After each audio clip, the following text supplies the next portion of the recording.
Bonjour à tous, on se retrouve dans une nouvelle vidéo. Je ne suis pas tenue, j'ai un haut mais il s'arrête assez bas pour enlever ces magnifiques traces de t-shirt. Enfin bref, donc je vous retrouve pour une nouvelle vidéo, un point lecture, pour vous parler de mes 7 dernières lectures, dont 2 livres que je vais passer super rapidement parce que c'est une suite de saga. C'est Charlie Davidson, le tome 5 et le tome 6. Que j'ai eu toujours un pur bonheur de retrouver Charlie Davidson, toujours aussi frappée dans son côté Miss Catastrophe. Le portail vers le paradis, oui, est toujours aussi catastrophique, mais franchement c'est un pur plaisir de la retrouver. Enfin bref, ça c'est fait parce que franchement pour parler d'une saga aussi bien avancée, c'est juste pas possible. Donc je vais vous parler plutôt de mes autres lectures. Donc j'avais reçu ce livre-là de mon swap lecture. Donc c'est Mon voisin du bord du lac. Déjà, comme je vous avais dit dans cette vidéo-là, je me souvenais plus du tout que j'avais mis ça dans ma wishlist.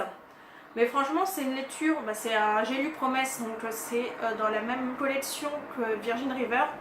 Donc pareil, ça se lit aussi facilement, donc c'est un premier tome. Et donc on retrouve Ali qui retourne dans sa maison au bord du lac familial parce qu'elle vient de perdre son mari en Afghanistan. Et elle en a marre de toutes ces personnes qui lui font rappeler qu'elle a perdu son mari. Donc elle veut vraiment faire table rase et emmener son fils, oui c'est ça, son fils de 5 ans, là où elle passait tous ses étés et vraiment refaire sa vie personnelle, pas forcément amoureux, mais se reconstruire plus facilement que si elle était restée dans la ville où elle habitait avant. Et je crois que j'ai le tome 2 en numérique et je pense que je continue à cette saga parce que j'ai beaucoup aimé cette histoire. J'ai beaucoup aimé les personnages, que ça soit Ali, son fils, le voisin de l'autre côté du lac, l'ami d'enfance d'Ali. Vraiment, même les personnages secondaires sont très intéressants. On en apprend même sur les personnages secondaires. Ils ne sont pas si secondaires que ça parce qu'on apprend beaucoup sur eux aussi. Et franchement, c'est un premier tome que je vous conseille très fortement. Et je pense que pour l'été, ça peut être une très bonne lecture.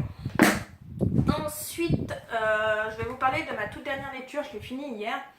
C'est 4 filles, un jean pour toujours. Donc je pense que si vous avez à peu près la même tranche d'année que moi, vous avez dû, pendant votre adolescence, lire 4 filles, un jean. Donc c'était sur 4 tomes. Donc on les suivait d'un été sur l'autre, on les suivait vraiment pas du tout le reste de l'année, on les suivait vraiment que sur l'été. Et donc il y a eu celui-là de sortie, je ne sais plus en quelle année, mais j'avais envie de le relire parce que j'avais déjà relu les 4 filles, un jean. Et donc je voulais relire 10 ans après, même si je me rappelais énormément de beaucoup de choses, mais il y avait encore, comme ça faisait longtemps, il y avait quand même des parties que je me souvenais plus du tout, donc ça a été vraiment un pur plaisir de trouver Bridget, Lena, Tibi et Carmen. Je pense que ça peut être un livre où on peut lire, oui bien sûr, où on peut pleurer. Si on a beaucoup aimé les 4 personnages, je pense qu'on peut pleurer dans celui-ci. On a aussi envie de pousser toujours autant Lena, parce qu'elle est toujours... je pense qu'en plus c'est la personnage qui me ressemble le plus, parce que je suis un peu comme elle, je n'ose jamais faire quelque chose. Donc c'est peut-être pour ça aussi que j'ai le plus envie de la frapper. Mais franchement ça a été un pur plaisir de les retrouver. Ensuite on va changer, on va prendre une BD. Donc je crois que je vous en avais parlé, je crois que j'avais fait une vidéo BD il me semble. Mais tant pis, comme je l'ai lu, je vais vous en parler quand même. Donc c'est le premier tome de Les Carnets de Cerises de Joris Chamblin. Et j'avais ma jumelle d'anniversaire qui n'arrêtait pas d'en parler, qui trouvait ça génial. Donc comme j'avais eu des cartes cadeaux pour Cultura pour mon anniversaire, j'en avais profité, je l'avais acheté. Et ben franchement c'est un pur plaisir de l'avoir enfin découvert. Même si c'est une BD jeunesse, j'ai beaucoup aimé. ce petit personnage de Cerise qui pense vraiment aux autres. Donc franchement c'est une BD que je vous conseille. Ensuite, je vous présente le cercle littéraire des amateurs d'épluchures de patates. C'est une femme et sa nièce qui l'ont écrit. Si mes souvenirs sont bons, la première est morte, donc c'est sa nièce qui l'a fini. Alors je ne sais pas s'il est déjà sorti ou il va sortir. Il y a le film qui est de ce livre. Donc je m'étais dit, ça fait un moment qu'il est dans ta palle. Octobre. Il est depuis octobre 2017. Il était depuis octobre 2017 dans ma palle. Donc je me suis dit, autant le sortir, comme le film va sortir. Je vais me faire quand même... J'aime me lire le livre avant de me regarder le film. À part pour le 7 de billes, mais ça je l'avais lu il y a très longtemps. Donc on avait été voir le film avec ma belle-sœur et je me l'ai été refait après. Mais en général, je préfère me faire le livre avant le film. Je suis désolée si vous entendez siffler et tout le tintouin. On a les voisins qui foutent un bordel monstre. C'est l'été, donc on va en chier pendant au moins 3 mois à les entendre brailler jour et nuit. En ce moment, c'est même le coup klaxon où je pense qu'ils oublient d'enlever leurs mains du klaxon, où ils ont un problème de bagnole ou dès qu'ils l'ouvrent, ça klaxonne, je ne sais pas.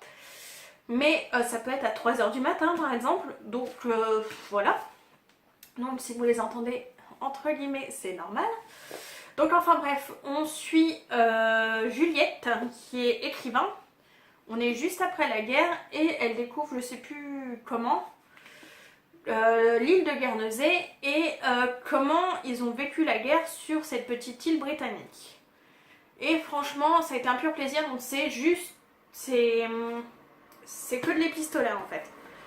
On suit l'histoire que à travers des lettres. Et je pense que j'avais jamais lu de livre épistolaire. Et franchement au départ c'est un peu déroutant parce que c'est toujours chronologique. Mais c'est un peu perturbant quand même de changer de narrateur comme ça. Il faut vraiment essayer de bien suivre.